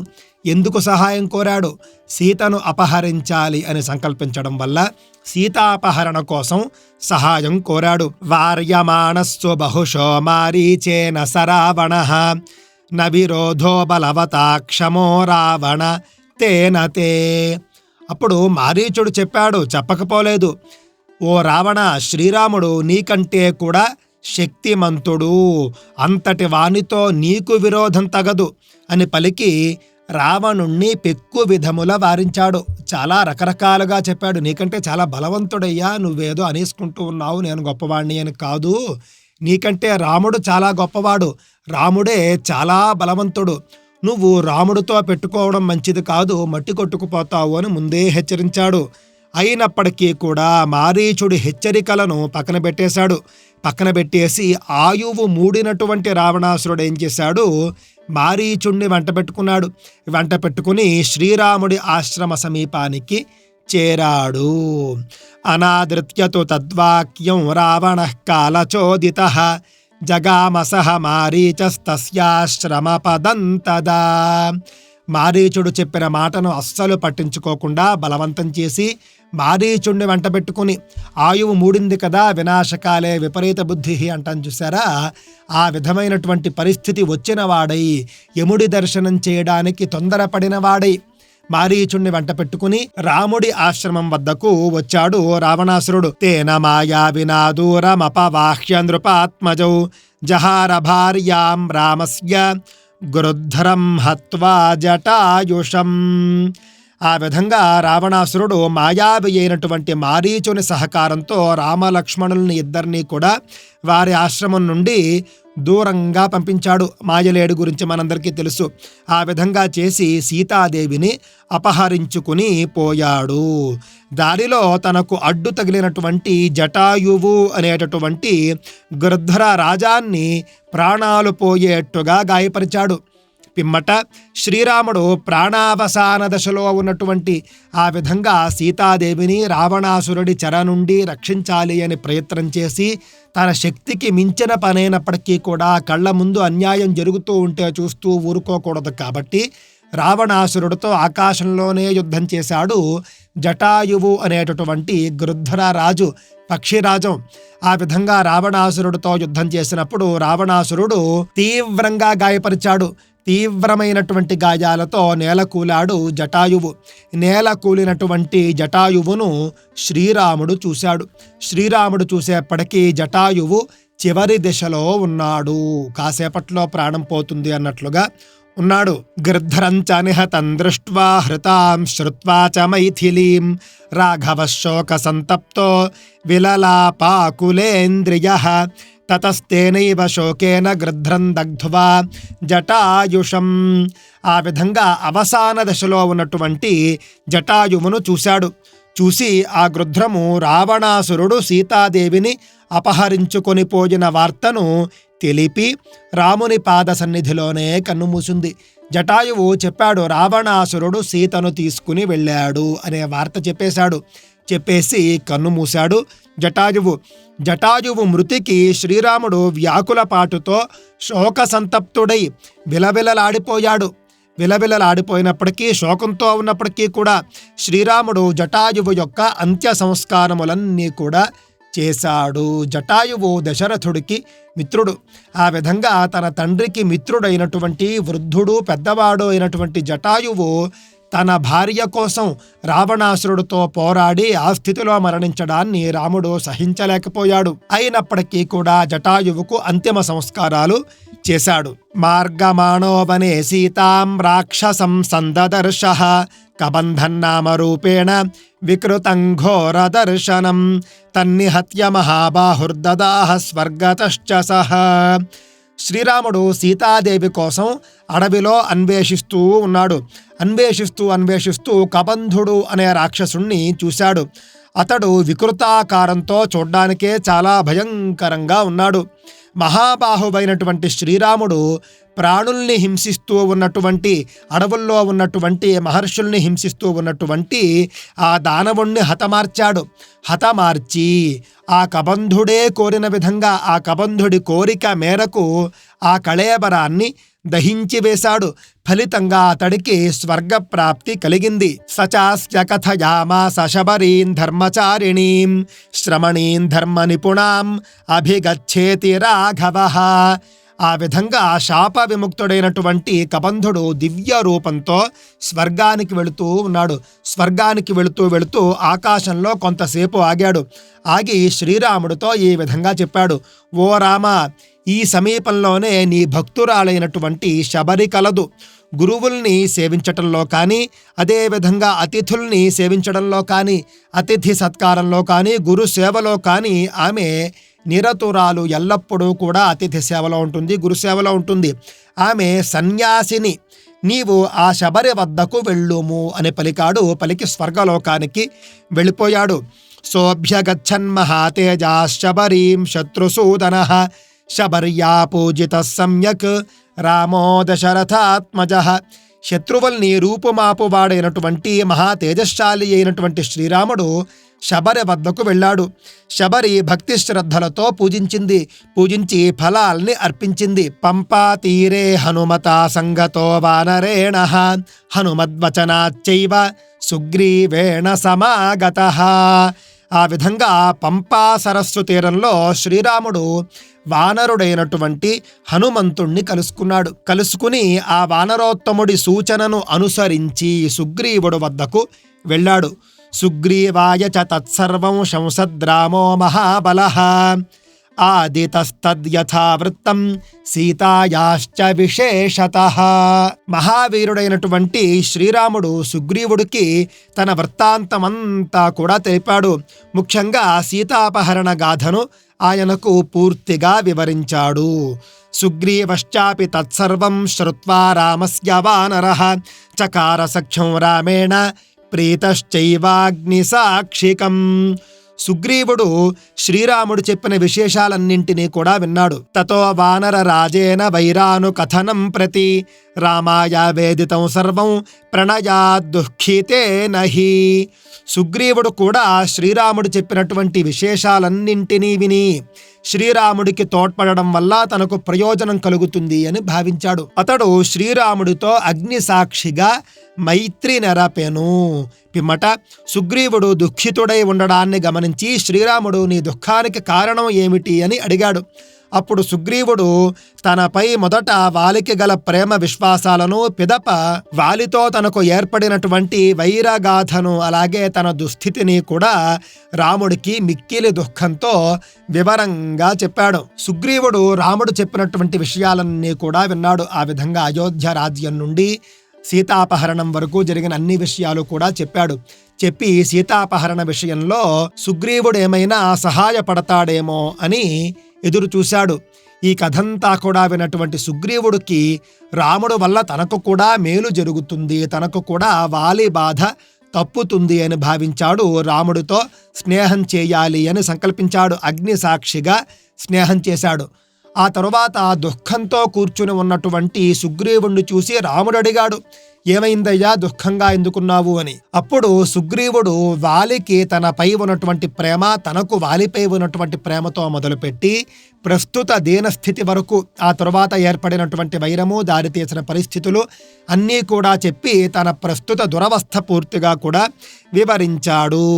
ప్రతిజ్ఞాతంచ రామేణ తదా వాలివధం ప్రతి వాలినశ్చ బలం తత్ర కథయామాస వానరః. ఆ తరువాత రాముడు వాలిని వధిస్తాను, వాలిని సంహరిస్తాను అని ప్రతిజ్ఞ చేశాడు. పిమ్మట సుగ్రీవుడు వాలి యొక్క అసాధారణ బల పరాక్రమాలను గురించి రాముడికి వివరించాడు. వాలి గురించి పూర్తిగా రాముడికి చెప్పాడు. వాలిని వధిస్తాను అని రాముడు చెప్పిన వెంటనే సుగ్రీవుడు అలాగే అలాగే అనలేదు. వాలి ఎంత బలవంతుడో, ఎంత శక్తిమంతుడో పూర్తిగా చెప్పాడు. సుగ్రీవశంకితశ్చాసి నిత్యం వీర్యేణ రాఘవే రాఘవ ప్రత్యయార్థంతు దుందుభేః కాయముత్తమం దర్శయామాస సుగ్రీవో మహాపర్వత సన్నిభం ఉత్స్మయిత్వా మహాబాహుః ప్రేక్ష్య చాస్థి మహాబలః పాదాంగుష్ఠేన చిక్షేప సంపూర్ణం దశయోజనం. ఆ తరువాత రాముణ్ణి చూసినటువంటి సుగ్రీవుడికి వాలి అంతటి బలవంతుణ్ణి రాముడు ఎదిరించగలడా, పైగా సంహరిస్తాను అని కూడా ప్రతిజ్ఞ చేశాడు అని రాముడి బలం పైన సుగ్రీవుడికి పూర్తి నమ్మకం కలగలేదు. అనుమానించాడు రాముడి యొక్క బలాన్ని. అనుమానించి రాముడి యొక్క బలాన్ని పరీక్షిద్దాం అనుకున్నాడు. చూడండి, సాక్షాత్తు మహావిష్ణువుకే పరీక్ష, శ్రీరామచంద్రుడంతటి వాడికే పరీక్ష. నువ్వెవరు నన్ను పరీక్ష చేయడానికి అని రాముడు అననే లేదు. అక్కడ మైత్రీ బంధం. సుగ్రీవుడు పరీక్షించాలనుకున్నాడు. రాముడు వీరుడు కాబట్టి ఆ పరీక్షకి నిలిచాడు. అప్పుడు సుగ్రీవుడు ఏం చేశాడు, దుందుభి అనేటటువంటి ఒక గొప్ప రాక్షసుడు, అతను చాలా కాలం క్రితం మరణించాడు. అతని కళేబరం అక్కడే చుట్టుపక్కల ఉన్నది. ఆ కళేబరం పర్వతాకారంతో, పర్వతం అంత పెద్దది. ఆ కళేబరం వద్దకు రాముణ్ణి తీసుకెళ్లాడు సుగ్రీవుడు. తీసుకుని వెళ్ళి ఈ కళేబరాన్ని దూరంగా విసిరేయమని చెప్పాడు. పర్వతం అంతటి కళేబరము, కొండ అంతటి కళేబరం గుర్తుంచుకోవాలి మనం. అప్పుడు రాముడు ఏం చేశాడు, అతి కష్టం మీద ఆ కళేబరాన్ని తీసి విసిరాడు అని మనం అనుకోకూడదు. రాముడట అంత పెద్ద కళేబరాన్ని తన కాలి బొటన వేలుతో తన్నగానే ఆ కళేబరం 10 యోజనముల దూరంగా పడిపోయిందిట. ఇంతేనా నీకు కావలసింది అని అన్నాడు రాముడు. అంత పెద్ద కళేబరాన్ని చూపించి దీన్ని దూరంగా విసురు అనంటే ఇంతే కదా అని కాలి బొటన వేలుతోనే తన్నాడు. 10 యోజనాల దూరంలో ఆ కళేబరం పడిపోయింది. అప్పుడు సుగ్రీవుడికి కొంత నమ్మకం కలిగింది. బిభేద చ పునస్తాలాన్ సప్తైకేన మహేషుణా గిరిం రసాతలంచైవ జనయన్ ప్రత్యయం తదా. సుగ్రీవుడికి పూర్తిగా విశ్వాసం కలిగించడం కోసం రాముడు ఏం చేశాడు అనంటే ఒక బాణాన్ని ప్రయోగించాడు. ఆ ప్రయోగించినటువంటి బాణం వరుసగా 7 మద్ది చెట్లను, ఆ సమీపంలోనే ఉన్నటువంటి ఒక పర్వతాన్ని, రసాతలాన్ని కూడా భేదించి అంతే వేగంగా తిరిగి వచ్చి మళ్ళీ రాముడి యొక్క అమ్ముల పొదిలో చేరిపోయిందిట. ఎంత గొప్ప విషయమో చూడండి. అంత కళేబరాన్ని కాలి బ్రొటన వేలుతో తనినప్పటికీ, అది 10 యోజనాల దూరం వెళ్ళి పడ్డప్పటికీ కూడా ఇంకా సుగ్రీవుల్లో కొంత సందేహం ఉంది అని గమనించినటువంటి రాముడే చొరవ తీసుకున్నాడు. చొరవ తీసుకుని సుగ్రీవుడు విశ్వాసాన్ని పొందడం కోసం ఏం చేశాడు, ఒక బాణాన్ని విడిచిపెట్టాడు. ఆ బాణం వరుసగా ఉన్నటువంటి 7 మద్ది చెట్లను భేదించి అక్కడితో ఆగలేదు. అక్కడితో ఆగకుండా చెట్లను భేదించిన తరువాత ఒక పర్వతాన్ని కూడా భేదించింది. ఆ పర్వతాన్ని భేదించిన తరువాత కూడా రసాతలానికి వెళ్ళింది. రసాతలాన్ని భేదించి అంతే వేగంతో వచ్చి రాముడి అమ్ముల పొదిలో చేరిపోయింది. తతః ప్రీతమనాస్తేన విశ్వస్తః సమహాకపిః కిష్కింధాం రామ సహితో జగామ చ గుహాంతదా తతో గర్జద్ధరివరః సుగ్రీవో హేమపింగళః తేన నాదేన మహతా నిర్జగామ హరీశ్వరః అనుమాన్య తదా తారాం సుగ్రీవేణ సమాగతః నిజఘాన చ తత్రైవం శరేణైకేన రాఘవః తతః సుగ్రీవవచనాత్ హత్వా వాలినమాహవే సుగ్రీవమేవ తద్రాజ్యే రాఘవః ప్రత్యపాదయత్. అప్పుడు ఆ సుగ్రీవుడు రాముడు యొక్క పరాక్రమాన్ని చూచి ఎంతో సంతోషించాడు. సుగ్రీవుడికి అతని బల పరాక్రమాలపై అంటే రాముడి యొక్క బలంపై సంపూర్ణమైనటువంటి నమ్మకము విశ్వాసము ఏర్పడ్డాయి. పిమ్మట అతడు రాముడితో కలిసి కొండల మధ్య గుహవలే ఉన్నటువంటి కిష్కింధను సమీపించాడు. బంగారు పింగళ వర్ణములు కలవాడు కపిశ్రేష్ఠుడు అయిన సుగ్రీవుడు బిగ్గరగా గర్జించాడు. ఆ విధంగా రాముడి యొక్క బలాన్ని తెలుసుకున్నాడు. ఇంకా రాముడికి తిరుగులేదు అని భావించి ఏం చేశాడు, రాముడితో కలిసి అన్నగారు నివసించేటటువంటి కిష్కింధ ప్రాంతానికి చేరాడు. కిష్కింధ ప్రాంతానికి చేరి సుగ్రీవుడు బిగ్గరగా అరిచాడు. ఏమని అరిచాడు? వాలిని యుద్ధానికి రమ్మని యుద్ధోన్మాదంతో అరిచాడు. ఆ మహానాదాన్ని విని వానర ప్రభువైనటువంటి వాలి తన గృహం నుండి బయటకు వచ్చాడు. అప్పుడు తార, వాలి భార్య అయినటువంటి తార వాలితో చెప్పింది, ఇప్పుడు సుగ్రీవుడితో యుద్ధానికి వెళ్ళవద్దు, ఏదో రహస్యం ఉన్నది అని చెప్పినప్పటికీ కూడా వినకుండా వాలి సుగ్రీవుడితో యుద్ధానికి వచ్చేశాడు. ఆ విధంగా సుగ్రీవుడితో వాలి యుద్ధం చేస్తూ ఉండగా రాముడు ఒకే ఒక్క బాణంతో వాలిని పడగొట్టేశాడు.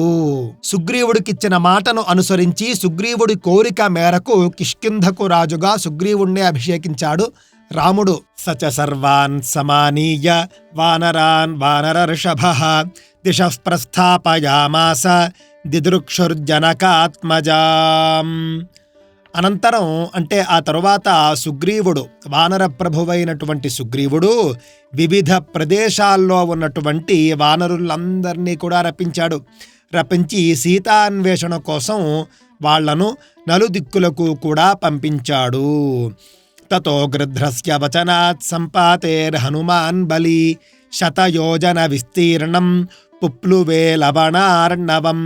పిమ్మట సీతాదేవిని వెతకటం కోసం తాతగారైనటువంటి జాంబవంతుడు మొదలైన వారితో కలిసి దక్షిణ దిశగా వెళ్ళినటువంటి మహాబల సంపన్నుడు అయినటువంటి హనుమంతుడు గృధ్రరాజైన సంపాతి సూచన మేరకు 100 యోజనముల విస్తీర్ణము గల లవణ సముద్రాన్ని ఒక్క గెంతుతో దాటెను. అంత శక్తిమంతుడు హనుమంతుడు. తత్ర లంకాం సమాసాద్య పురీం రావణ పాలితాం దదర్శ సీతాన్ ధ్యాయంతీం అశోకవనికాంగతాం. ఆ విధంగా అంత పెద్ద సముద్రాన్ని ఒక్క గెంతుతో దాటగలిగినటువంటి హనుమంతుడు రావణుడి చేత పాలింపబడుతూ ఉన్నటువంటి లంకకు చేరాడు. క్రమంగా సీతాదేవి కోసం వెతుకుతూ అతడు అశోకవనంలో అడుగు పెట్టాడు. అక్కడ రామధ్యానంలో నిమగ్నమై ఉన్నటువంటి సీతాదేవిని చూశాడు హనుమంతుడు. నివేదయిత్వాభిజ్ఞానం ప్రవృత్తించ నివేద్య చ సమాశ్వాస్య చ వైదేహీం మర్దయామాస తోరణం. తరువాత ఆంజనేయుడు సీతాదేవికి రామసుగ్రీవుల మైత్రి గురించి వివరించి రామనామాంకితమైనటువంటి ఉంగరాన్ని ఆమెకు ఆనవాలుగా సమర్పించాడు. వచ్చింది ఖచ్చితంగా రామదూతే, రాముడే పంపించాడు అని సీతాదేవి నమ్మడం కోసం రామనామాంకితమైనటువంటి ఉంగరాన్ని ఆనవాలుగా ఇచ్చాడు. ఆమెకై శ్రీరాముడు పరితపించుచున్న తీరును వివరించి ఆమెను ఓదార్చాడు. పిమ్మట అశోకవనాన్ని ధ్వంసం చేశాడు. పంచసేనాగ్రగాన్ హత్వా సప్తమంత్రిసుతానపి శూరమక్షంచ నిష్పిష్య గ్రహణం సముపాగమత్. అస్త్రేణోన్ముక్తమాత్మానం జ్ఞాత్వా పైతామహాద్వరాత్ మర్షయన్ రాక్షసాన్ వీరో యంత్రిణస్తాన్ యదృచ్ఛయా. వాయుసుతుడైనటువంటి హనుమంతుడు 5 సేనాపతుల్ని అంతమొందించాడు. 7 మంత్రిపుత్రుల్ని కూడా మట్టి కరిపించాడు. శూరుడైనటువంటి అక్షకుమారుణ్ణి హతమార్చాడు. ఇంద్రజిత్తు ప్రయోగించినటువంటి బ్రహ్మాస్త్రానికి బుద్ధిపూర్వకంగా కట్టుబడ్డాడు. అంటే బ్రహ్మాస్త్రం కూడా హనుమంతుణ్ణి ఏమీ చేయలేదు. కానీ ఇంద్రజిత్తు హనుమంతుడిపై బ్రహ్మాస్త్రాన్ని వేసినప్పుడు బ్రహ్మాస్త్రాన్ని గౌరవిస్తూ, బ్రహ్మదేవుణ్ణి గౌరవిస్తూ హనుమంతుడే బ్రహ్మాస్త్రానికి బద్ధుడైపోయాడు. అతడు వద్దనుకుంటే కనుక బ్రహ్మాస్త్రం కూడా హనుమంతుణ్ణి ఏమీ చేయలేదు. ఆ విధంగా బుద్ధిపూర్వకంగా హనుమంతుడు బ్రహ్మాస్త్రానికి కట్టుపడెను. నిరుపమాన పరాక్రమశాలి అయిన వాయునందనుడు బ్రహ్మవర ప్రభావం చేత బ్రహ్మాస్త్రం నుండి అప్రయత్నంగానే విముక్తుడైపోయాడు అని తెలుసుకున్నాడు. హనుమంతుడు బ్రహ్మాస్త్రాన్ని గౌరవించి కట్టుబడినప్పటికీ కూడా బ్రహ్మదేవుడే హనుమంతుడికిచ్చినటువంటి వరంలో భాగంగా బ్రహ్మాస్త్రం విముక్తి అయ్యేటట్లుగా బ్రహ్మదేవుడే చేసేశాడు. ఏ మాత్రము కూడా బ్రహ్మాస్త్ర ప్రభావం హనుమంతుడి మీద లేదు. బ్రహ్మదేవుడే ఆ విధంగా అనుగ్రహించాడు. ఆ విషయాన్ని కాసేపటికి గ్రహించాడు హనుమంతుడు. అయినప్పటికీ కూడా బ్రహ్మాస్త్రం నుండి విముక్తుడైపోయినప్పటికీ కూడా ఇంకా బ్రహ్మాస్త్రానికి కట్టుబడి ఉన్నట్లుగానే నటించాడు. రాక్షసులు పెట్టేటటువంటి బాధలన్నీ కూడా భరించాట. తతో దగ్ధ్వా పురీం లంకామృతే సీతాంచ మైథిలీం రామాయ ప్రియమాఖ్యాతుం పునరాయాన్ మహాకపిః సోభిగమ్య మహాత్మానం కృత్వా రామం ప్రదక్షిణం న్యవేదయదమేయాత్మా దృష్టా సీతేతి తత్వతః. రావణుడి యొక్క ఆజ్ఞను అనుసరించి రాక్షసులు హనుమంతుడి తోకకు నిప్పు అంటించారు. మారుతి తన వాలాగ్నితో, అంటే తన తోకకు అంటించబడినటువంటి అగ్నితో సీతాదేవి ఉన్న స్థలాన్ని మాత్రమే విడిచిపెట్టి మొత్తం లంకని దహించి వేశాడు, దగ్ధము గావించాడు. సీతాదేవి కుశల వార్తను తెలిపి శ్రీరాముడికి ప్రీతిని కూర్చుటకై ఆ హనుమంతుడు అతి శీఘ్రముగా ఆ ప్రభువు సమీపానికి మరలి వచ్చాడు. మహాబుద్ధిశాలి అయినటువంటి పవనసుతుడు మొట్టమొదట రాముడితో పలికినటువంటి మాట కనుగొంటిని సీతను అన్నాడు. దృష్టా సీత అన్నాడు. ఇది బుద్ధిమంతుల యొక్క లక్షణం. పెద్దవారెవరైనా మనకు ఒక పని చెప్పారనుకోండి, ఆ పని అయిందా అవ్వలేదా అనేది మొట్టమొదట చెప్పేయాలి, ఏకవాక్యంలో చెప్పేయాలి. చెప్పిన తరువాత వాళ్ళ యొక్క ప్రశ్నలను బట్టి, వాళ్ళ యొక్క సందేహాలను బట్టి, పరిస్థితిని బట్టి, సందర్భాన్ని బట్టి మిగిలినటువంటి వివరాలన్నీ కూడా చెప్పాలి. అలా కాకుండా ఒకవేళ హనుమంతుడు రాముడి వద్ద నుండి బయలుదేరినప్పటి నుండి జరిగినటువంటి ఘట్టాలను ఒకటి తరువాత ఒకటి వివరించుకుంటూ చిట్ట చివరగా సీతను చూశాను అన్నాడు అనుకోండి, అవతల వాళ్లకు ఎంత అసహనంగా ఉంటుంది. ఆ విధంగా ఉండకూడదు. ఎప్పుడూ కూడా భాషణం హనుమంతుణ్ణి చూసి ఏ విధంగా మాట్లాడాలో తెలుసుకోవాలి, ఏ విధంగా మాట్లాడకూడదో కూడా మనకు అందులోనే అర్థమైపోతుంది.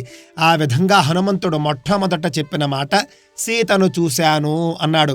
అప్పుడు రాముడు చాలా సంతోషించాడు. అప్పుడు వివరాలు అడిగాడు. అప్పుడు చెప్పాడు హనుమంతుడు, రాముడికి ప్రదక్షిణ చేశాడు. సీతామాత ఎడబాటునకు లోనయ్యినది అని చెప్పాడు. నిశ్చలుడై ఉన్న ఆ ప్రభువునకు ఆ వాయుసుతుడు యావద్వృత్తాంతాన్ని వివరించాడు.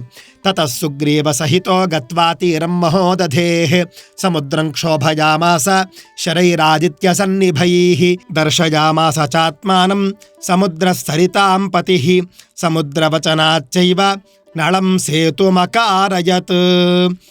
హనుమంతుడు తెలిపినటువంటి సమాచారాన్ని గ్రహించిన పిమ్మట, హనుమంతుడు చెప్పిన వివరాలన్నీ కూడా అర్థం చేసుకున్నటువంటి శ్రీరాముడు సుగ్రీవాదులతో కలిసి మహాసముద్ర తీరానికి చేరాడు. అనంతరం అతడు సూర్యకిరణాల వలె తీక్ష్ణములైనటువంటి బాణములతో సముద్రాన్ని అల్లకల్లోలం చేశాడు.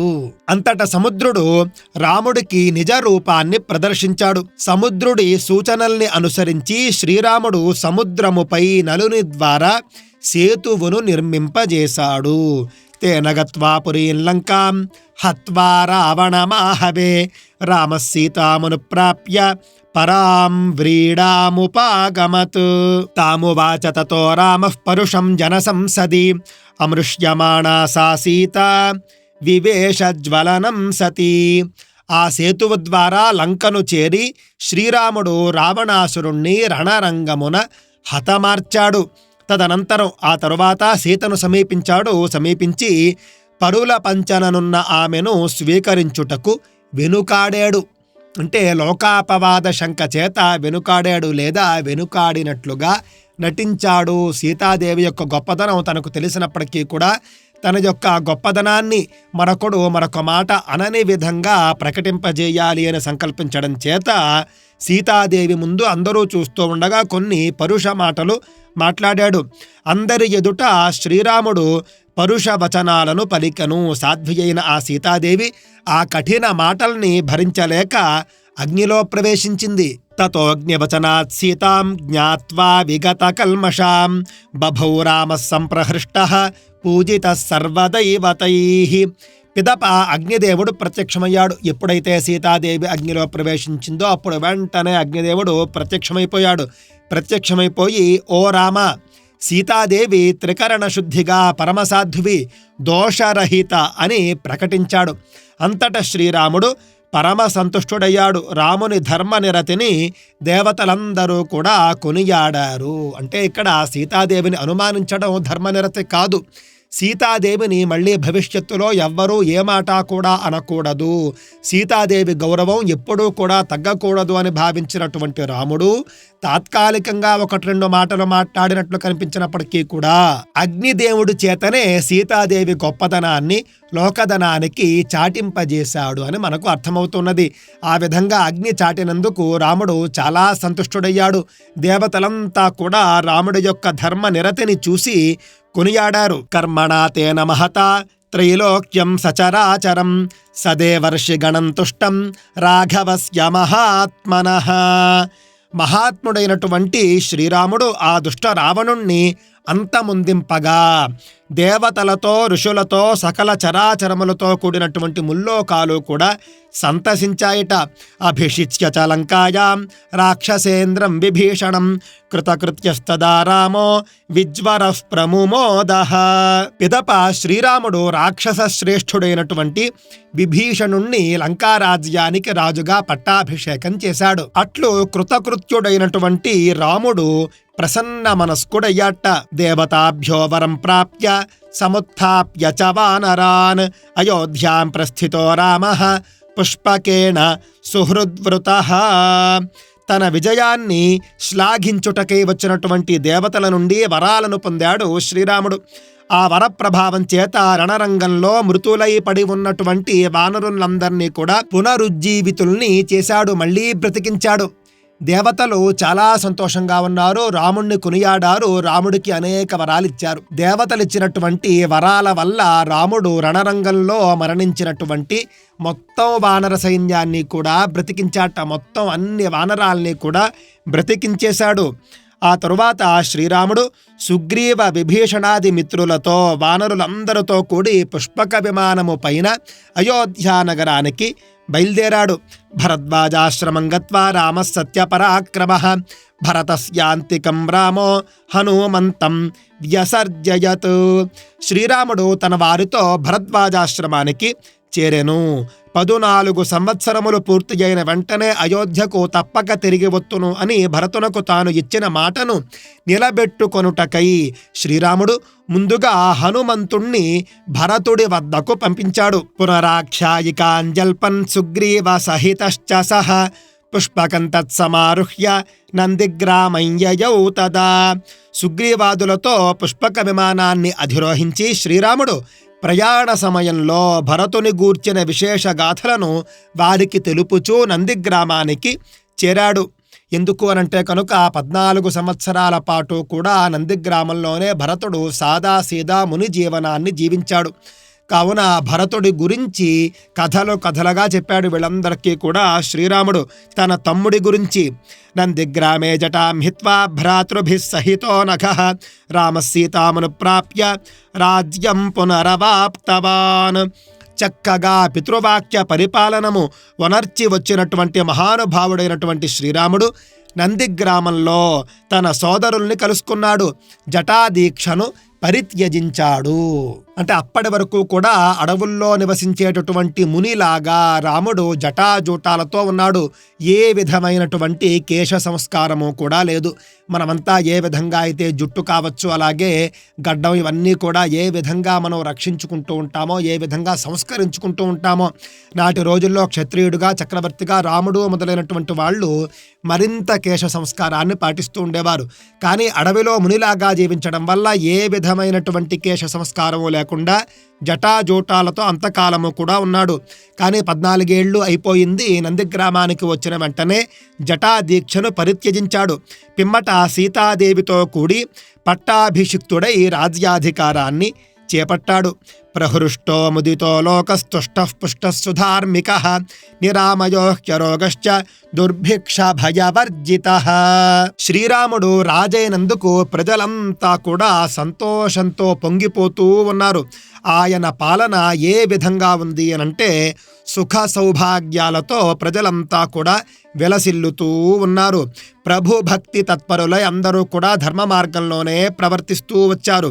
ఆరోగ్య భాగ్యాలతో హాయిగానున్నారు. కరవు కాటకాలు లేకుండా నిర్భయంగా జీవిస్తూ ఉన్నారు. రామరాజ్యం రామరాజ్యము అని మనమంతా కూడా అంటూ ఉంటాం చూసారా. అసలు రామరాజ్యం ఎలా ఉంటుంది అని మనకిక్కడ కనిపిస్తూ ఉన్నది. శ్రీరాముడు రాజైనందుకే మొట్టమొదట ప్రజలంతా కూడా ఎంతో సంతోషపడ్డారు. ఇది మొట్టమొదటి లక్షణం. రెండవది, ఆయన పాలనా కాలంలో ప్రజలంతా కూడా సుఖ సౌభాగ్యాలతో వర్ధిల్లారట. అందరికీ సుఖమే, ఎవ్వరికీ దుఃఖం లేదు. ప్రభు భక్తి తత్పరులై ధర్మ మార్గంలోనే పయనించారందరూ కూడా. రాముడంటే అందరికీ ఇష్టము. రాముడి యందు అందరూ భక్తితో ఉండేవారు. ధర్మ మార్గంలోనే అందరూ ఉన్నారు. అందరూ ఆరోగ్యంతో ఉన్నారట. ఆరోగ్య భాగ్యాలతో హాయిగానున్నారట. కరువు లేదు, కాటకము లేదు. పూర్తిగా సస్యశ్యామలంగా ఉంది భూమి. ప్రజలంతా కూడా నిర్భయంగా కూడా జీవించారట. రాముడే వారి వెంట ఉండగా వారికి భయమేమి అన్నట్టుగా ప్రజలకు అస్సలు భయం అన్నది లేదు.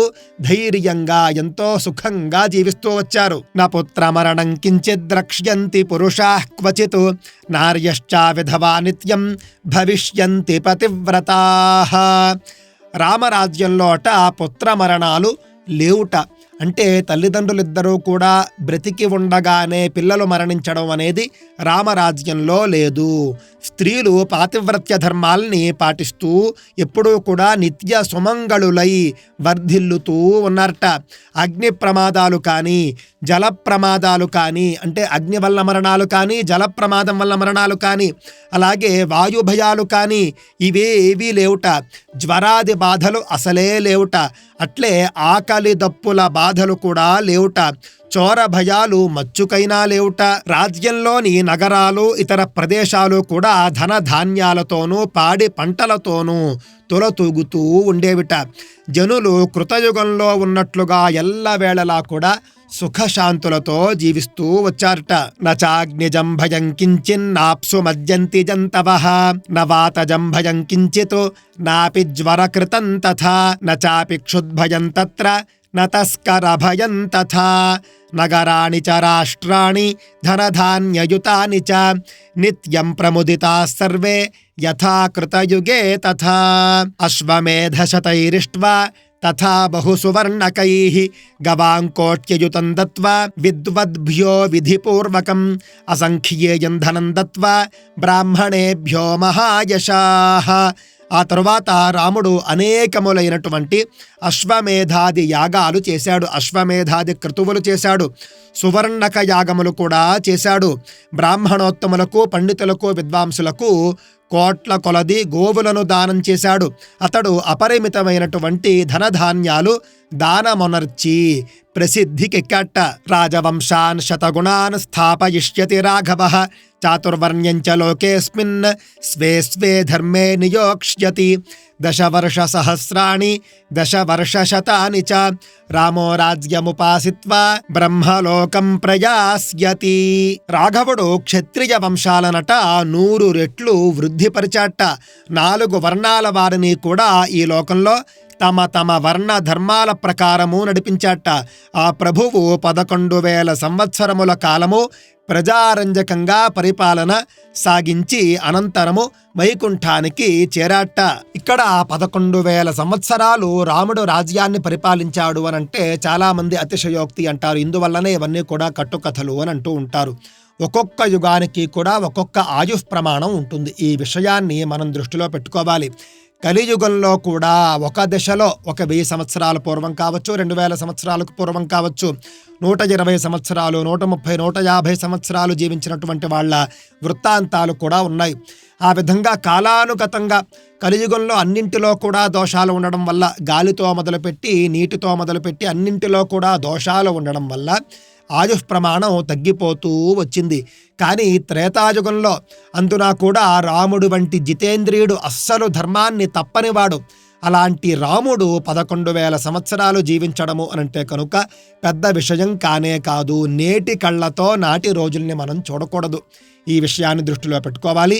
పైగా అన్నారు రామో రాజ్యముపాసిత్వ అన్నారు. రాముడు రాజ్యాన్ని పాలించాడు అనలేదు, రాముడు రాజ్యాన్ని ఉపాసించాడు అన్నారు. ఏ విధంగా భగవంతుణ్ణి మనం భక్తితో పూజిస్తామో రాముడు రాజ్యాన్ని భక్తితో పాలించాడు, భక్తితో ఉపాసించాడు. ఆ తర్వాత వైకుంఠానికి వెళ్ళాడు అని చెప్పడం జరిగింది.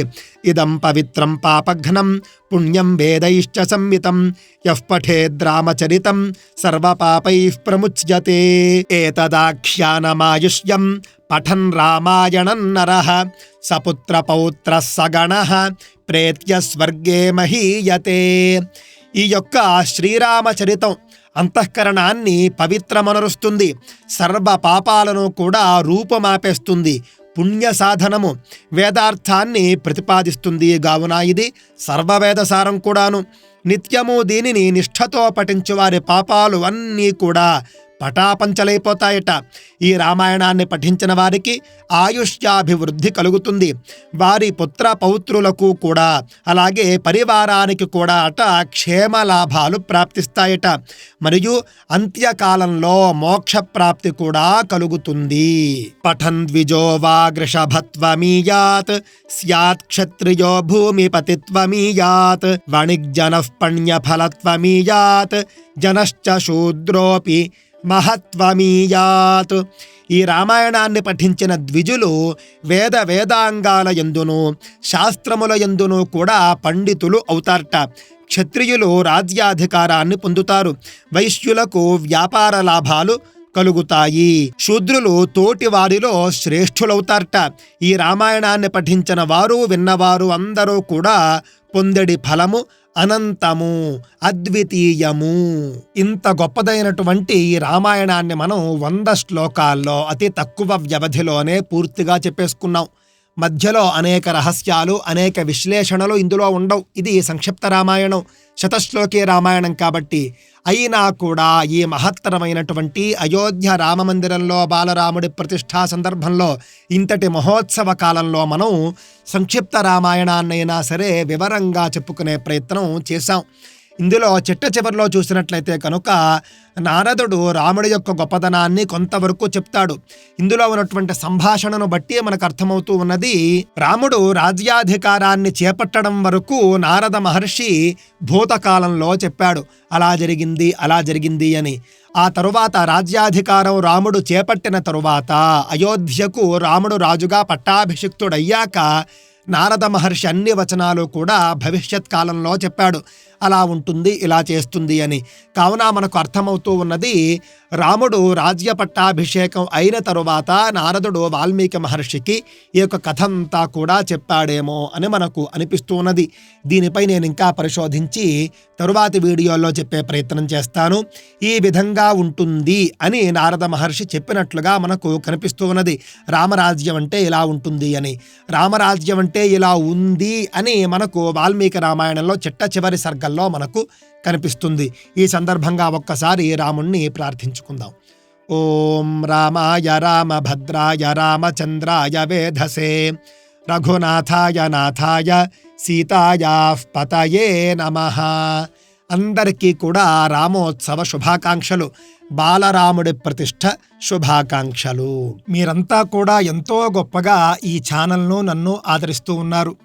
ఈ ఛానల్లో వచ్చేటటువంటి వీడియోలు తప్పక చూస్తారు, 10 మందికి కూడా మీరు షేర్ చేస్తారు. కానీ లైక్ చేయడం మాత్రం మర్చిపోతూ ఉంటారు. మీ అభిప్రాయాన్ని కామెంట్ రూపంలో తెలియజేయడం కూడా మర్చిపోతూ ఉంటారు. కావున తప్పక లైక్ చేయండి. మీకు నచ్చితేనే లైక్ చేయండి. అలాగే మీ అభిప్రాయాన్ని కామెంట్ రూపంలో తెలియజేయడం కూడా మర్చిపోకండి. స్వస్తి.